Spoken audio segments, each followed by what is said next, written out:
pangdiinan na siomay with rice at fresh potato fries, tapos ice cream at samahan mo pa ng fruit soda. Dito lang yan sa siomay ni Balbas na matatagpuan sa Paysit Bagong Silang. Kahilera lang ng tindahan ni Tiang Ami ay makikita nyo na kaagad ang siomay ni Balbas. 4 pieces na siomay, 25 pesos lang. At 35 pesos naman with Java rice. Merong pork, chicken at beef. Meron din silang soda float na napakaraming choices ng flavor. At meron din silang ice cream na nasa cone, pwede rin nasa cup, 15 pesos, 20 pesos pagka merong toppings. Merong chocolate flavor, merong strawberry at meron ding ube. Kung mahilig ka naman sa french fries, meron sila ditong fresh potato fries, 49 pesos na may iba't ibang flavor. Merong cheese, barbecue, sour cream at pwede ring spicy flavor. Hindi na nga ako nakapagpigil kaya una ko nang tinikman itong kanilang ice cream. At kaya naman pala napakabenta nito sa mga bata, mga idol, kasi napakasarap din talaga. Sulit ang 20 pesos mo. At ito naman kanilang fruit soda na 160 ounce, 39 pesos ay sulit din talaga. Bali lychee flavor nga pala ang in-order ko.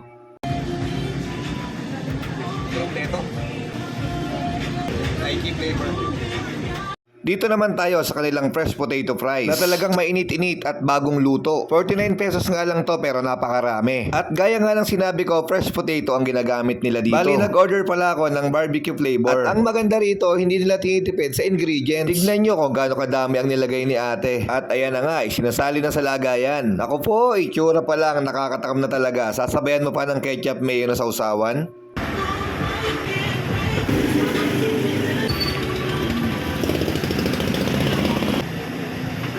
Dito naman tayo sa kanilang siomay rice na 35 pesos lang. Na merong 3 flavors. Merong chicken, pork at beef. Solid na rin to sa 35 ba? Meron ng kanin. At saka hindi konti yung serving ng rice nila. Sasabayan mo pa ng toyo mansi with sili. Siyempre, meron ding fried garlic. Tikman na natin to, idol. Ang sarap ng siomay nila, idol. Tapos yung rice nila buwaghag. Malambot din. Yung iba kasing siomay rice na nakakainan ko, yung dikit-dikit yung kanin. Yung parang malata, ewan ko ba kung bakit ganoon sila magsaing. Hanggang dito na lang, idol. Kung nagustuhan mo tong video, pa-like and share naman. Kung hindi ka busy, pa-follow na rin po ng ating page. Kung natakam ka naman dito sa aking video, pumunta ka na rito sa Siomay Balbas. Yun lang, idol. Bye-bye!